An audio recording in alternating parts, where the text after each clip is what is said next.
Hi, I'm Christian Levy with miracleofyoga.com with an important tip for standing poses. Outer edge of the back foot. Descend the outer edge of the back foot in the standing poses. The leg that turns 90 degrees, that's considered the front leg. The leg where the foot just slightly turns in, that's the back leg. On the back leg, learn to press the little toe side, the outer edge of the foot, down. Why? In standing poses, as the trunk goes over the front leg, all of the weight goes over the front leg, and literally all of the weight is borne onto that front foot. In standing poses, we're looking for balance. We don't want this kind of inequality in the weight. We want both feet to bear the same amount of weight, just like they do in Tadasana, the mountain pose.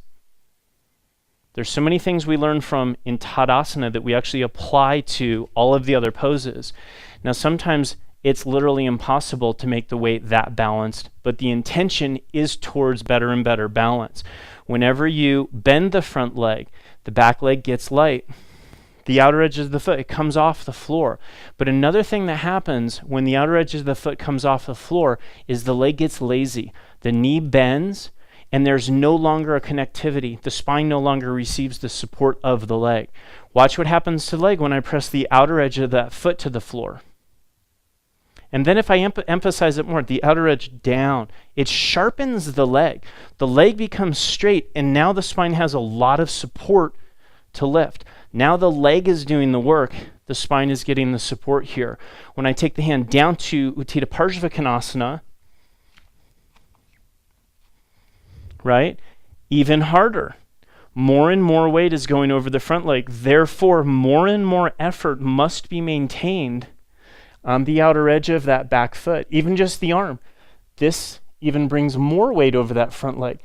Press the outer edge of the foot to the floor. It'll help you come up. Coming up from that pose is very difficult.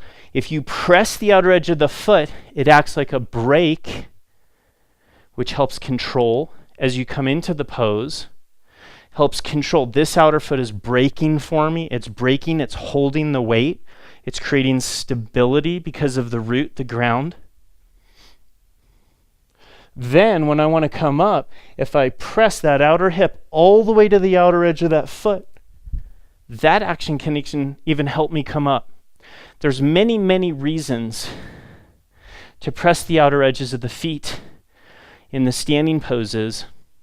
The most obvious is to straighten the legs, to make the legs work correctly, and to begin to balance the weight of the body.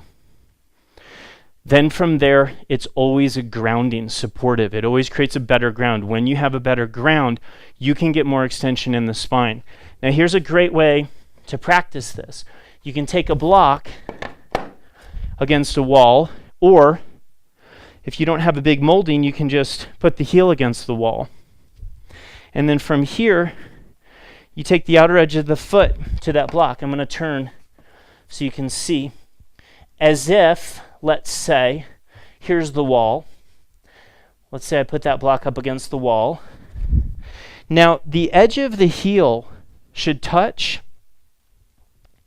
but the little toe should be away from that block just a little bit, because in all the standing poses, that back foot's turned in somewhat.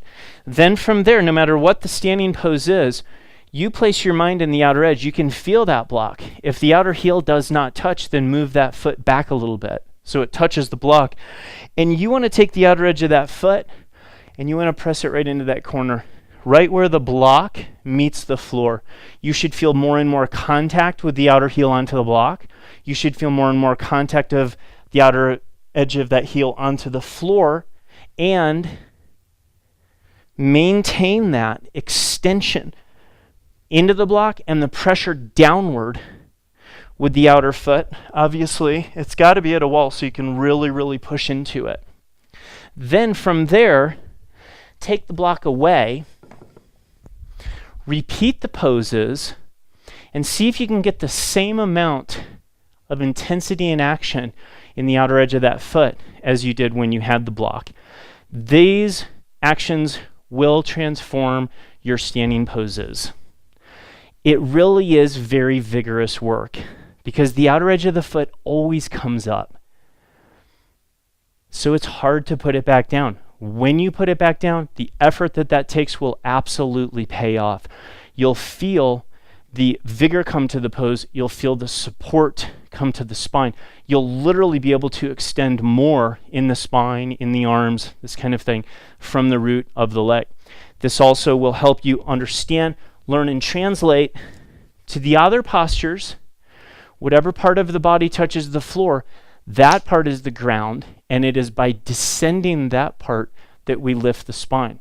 This we learn in Tadasana and the standing poses first. If you learn this action of the outer edge of the back foot, rooting it, grounding it in the standing poses, all of the other poses, you'll have a really keen understanding of where the ground is, how to root to get more extension in the spine, which is always ultimately the goal in our asanas, to get a good, healthy position in the spine and then maximum extension. I'm Christian Leiby with miracleofyoga.com. Thanks for joining me.